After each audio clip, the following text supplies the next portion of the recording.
I'm 91. I take 0 medications. I drive my own car. I remember everything clearly. And I haven't been sick in over 30 years, not even a cold.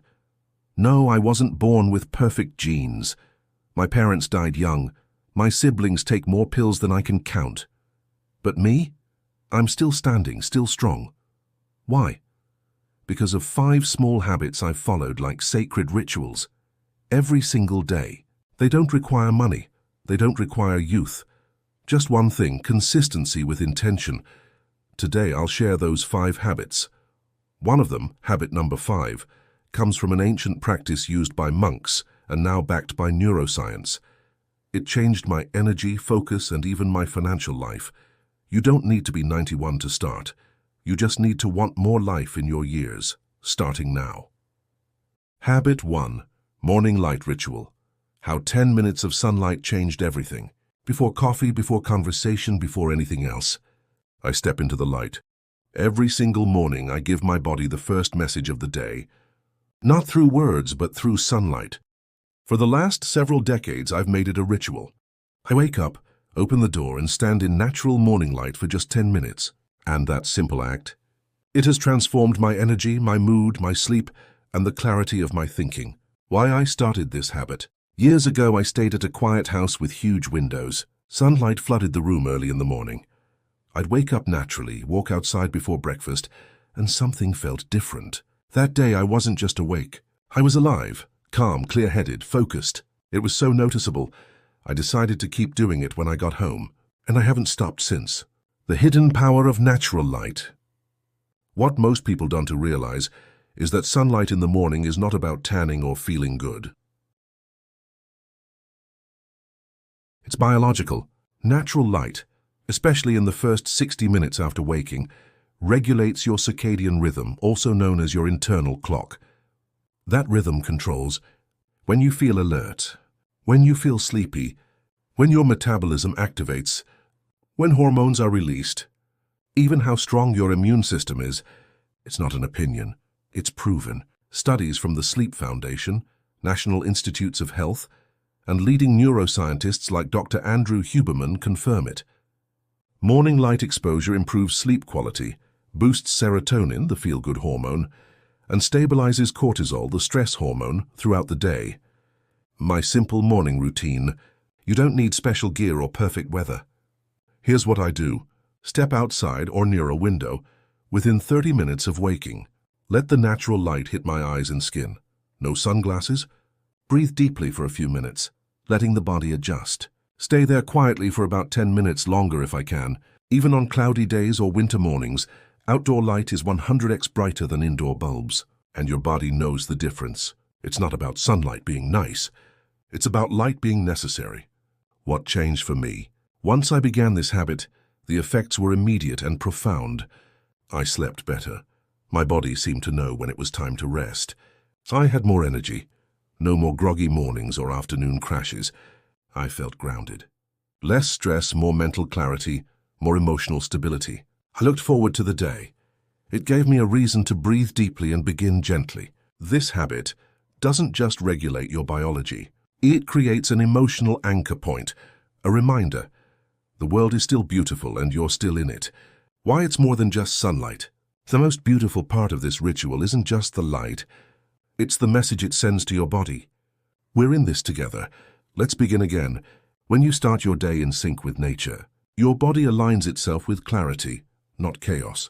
Too many people start their morning in the dark, face buried in a phone, anxious before they even move. Then they wonder why their day feels scattered. Light resets the mind. Light says, wake up, but do it gently. Light is the original medicine. Wisdom nugget. This habit costs nothing. It takes no strength, and yet it gives back everything. Even now at 91, I never miss it. On cold mornings, I wrap in a coat and hold a warm cup of tea. On stormy days, I stand near a window and breathe. The world may be noisy, but that moment of light is mine. Habit 2, the morning tea ritual. A cup that changed my mornings and my mind before the day begins, before noise, before news, before decisions. I sit quietly with a cup of tea. This isn't about hydration. It's not about flavor. It's not even about the tea itself, it's about what the ritual represents. A gentle handshake with the day. Why tea, not coffee? For years, like most people, I started my day with black coffee. Bitter, bold, a jolt to the system. It got me moving, but always too fast, too sharp. As I got older, I noticed something strange. My stomach felt off. My thoughts jumped around. My heart raced, not from emotion but from the caffeine. Then one evening I listened to a Buddhist monk speak. He said something that struck me deeply. Tea isn't for waking up, tea is for arriving. From that day on, my mornings changed, my daily practice. I wake up, boil water, and choose a tea, usually ginger with mint and lemon, sometimes turmeric, sometimes chamomile, sometimes just hot water with clove. The blend isn't the point, the intention is. I pour it into a ceramic mug. I hold it with both hands. I inhale the steam.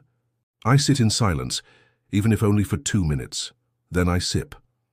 The science of a simple cup tea may be ancient, but modern research confirms its power. Ginger aids digestion, reduces nausea, and lowers inflammation. Mint calms the nervous system and supports respiratory function. Turmeric contains curcumin, a potent anti-inflammatory. Clove has antimicrobial properties and supports liver health. Warm water rehydrates your body after hours without liquid. Studies from the Journal of Medicinal Food and National Library of Medicine show that herbal teas improve circulation, reduce oxidative stress, and prime the body's detox systems in the morning. And yet the biggest impact isn't biological, it's emotional. What this ritual really gave me. When I started making tea part of my mornings, I felt something shift, not just physically, though my digestion improved and the heaviness in my stomach disappeared. What changed most was the tone of my day. I no longer began in urgency. I began in presence. The act of preparing tea, sitting down and sipping slowly, told my body, we're starting today with care. This created a ripple effect. My thoughts were steadier. I felt more in control of my time. I stopped skipping breakfast. My mornings became a moment I looked forward to. It gave me something most people never find in the chaos of life. Peace on purpose. Is this really a big deal? Yes, because the first 20 minutes of your day determine your nervous system's direction. Start rushed, you stay reactive all day. Start grounded, you carry calm into everything. And tea is the easiest, gentlest way I know to anchor myself.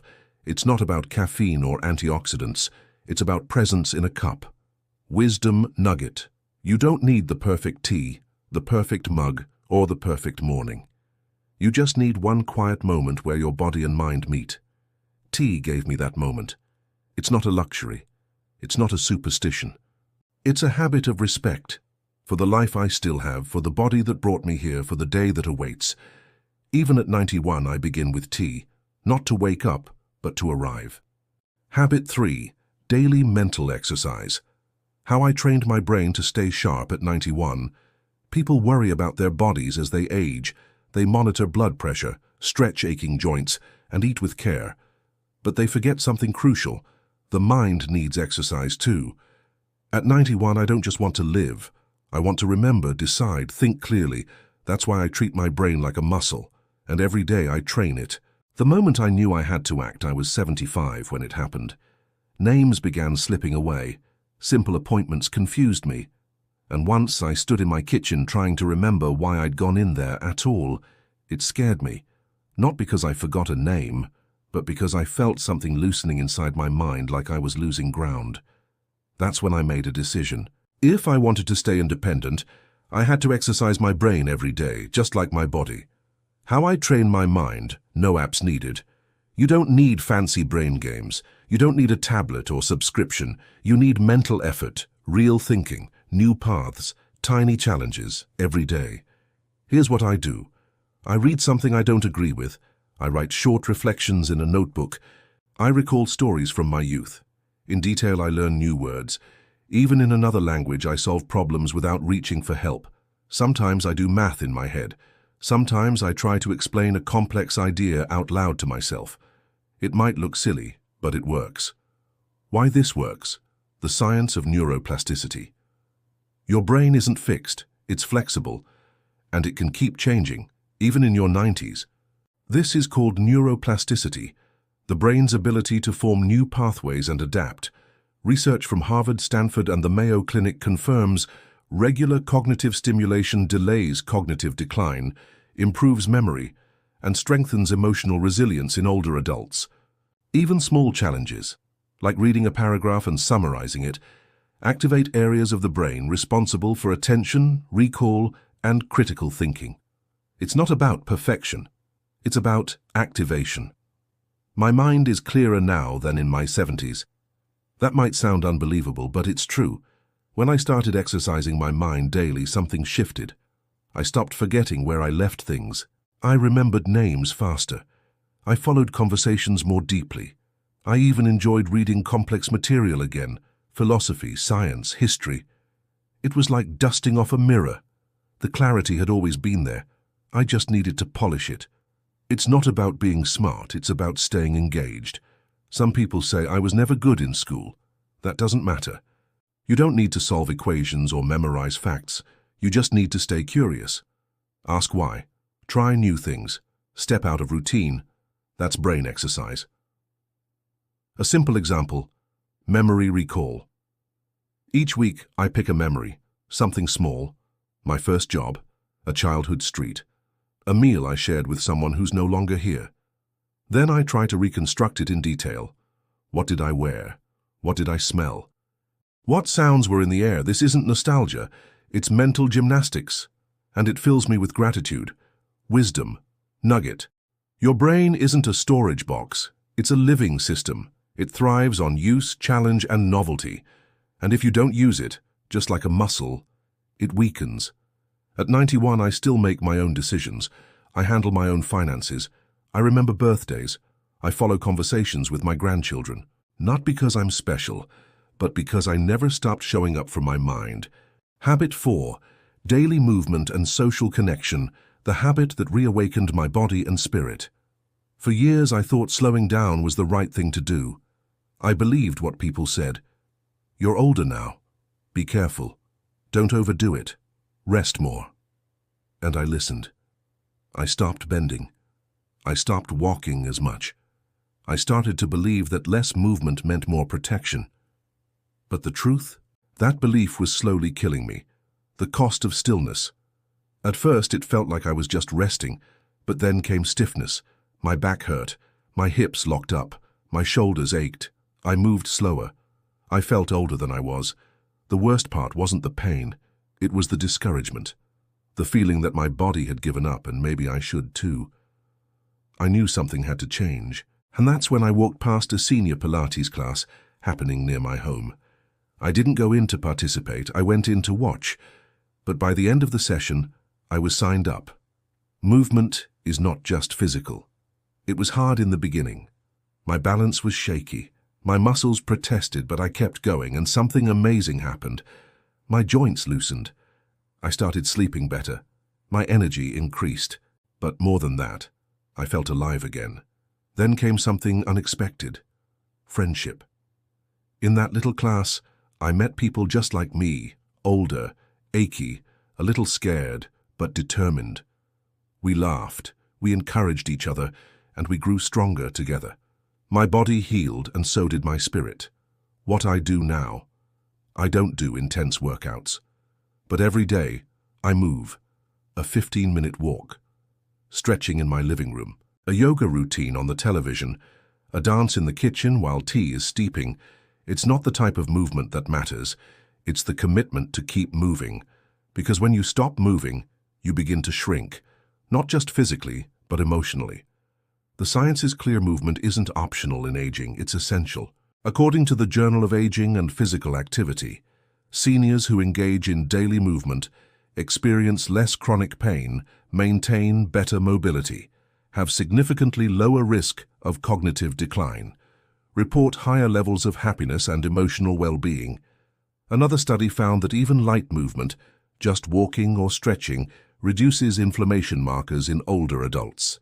Your body isn't asking for marathons, it's asking for respectful activation.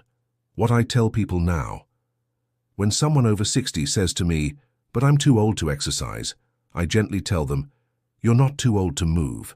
You're too valuable to stop. Because movement isn't just about joints and bones. It's about reminding yourself that you're still part of life. When I move, I don't feel like a patient.